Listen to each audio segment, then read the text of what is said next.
Hey, sorry, video. I've tried multiple times to post and I'm just having trouble with it.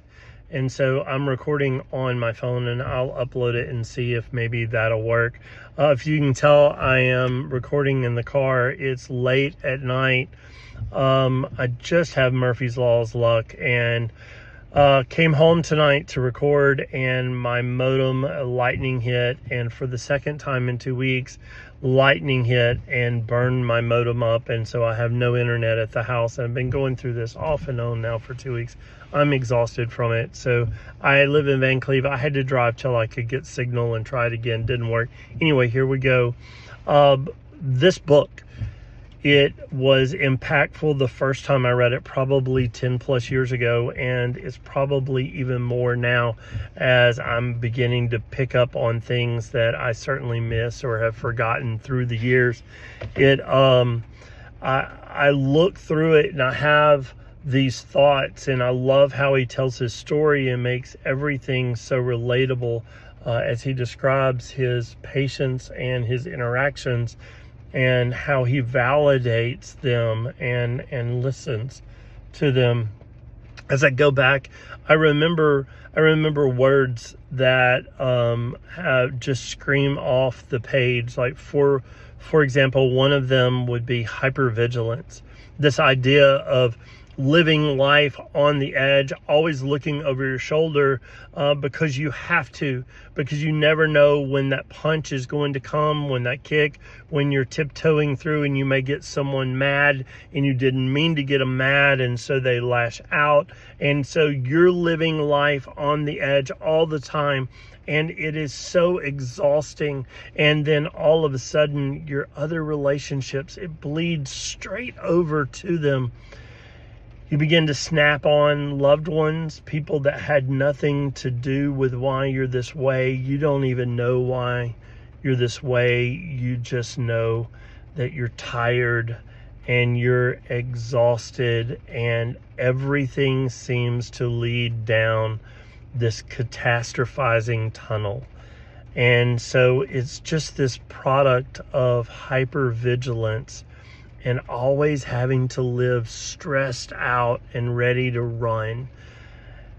If you could get away, I think of other terms, and one of the things that he talks about in the book is about presence, and how trauma can even though you move out of whatever the trauma is, then it's hard to be present with other individuals who are trying to communicate with you, who are trying to have social engagement with you, who are trying to have conversations with you, and yet you're not there.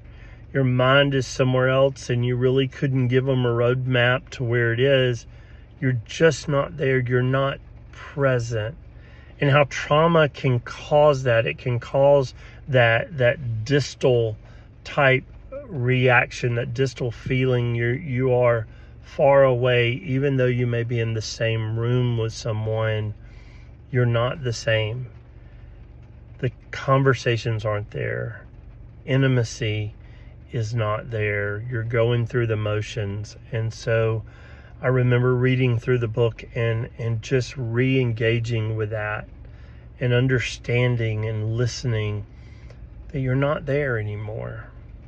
Probably one of the other big impactful, and I don't remember what chapter it's in, was that time when I began to understand about the ACEs study. And since reading it the first time, I've spent a lot of work reading and understanding ACEs, and how early trauma really does echo through a lifetime. And it just seems to regurgitate over and over again.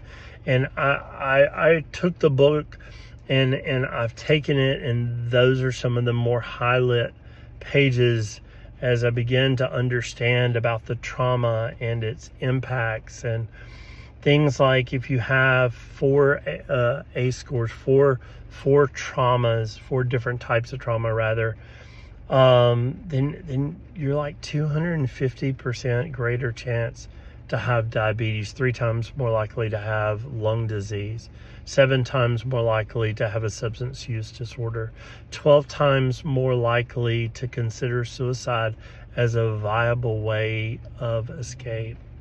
Remember that if you have 6 or more on your ACE score, how we can pull away like 20 years off of the average lifespan. And I think about how that impacts our daily walk with our clients, how it informs us, right?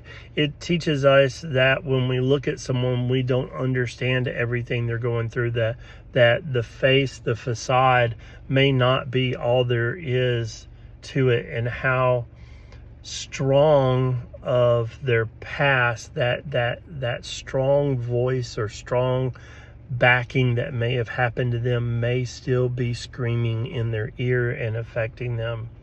It teaches us to empathize, right? To feel what they feel. And even if we can't do that, even if we don't exactly have the capacity to feel what they feel, then we can at least sympathize. We can understand a little bit better.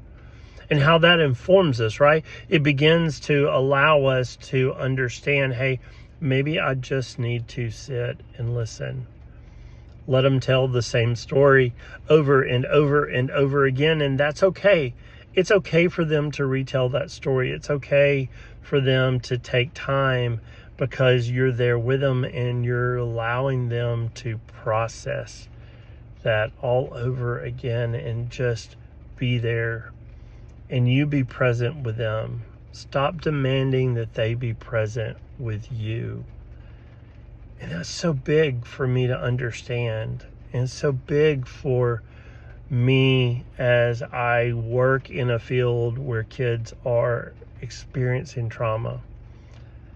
I remember towards the end of the book, and he's going through some of the techniques, and I think about how important grounding is, that how important this somatic relationship, right? This body relationship to our mind, that it's not just that the mind is expressing through the body, but there are things where we can begin to, through therapies and techniques, begin to soothe the body, which in turn soothes the mind, right? You can begin to understand that there is a connection that's there. And so I'll hush, because I could go on forever on this book. And so it was a good learning experience the first time. It was a great learning experience the second.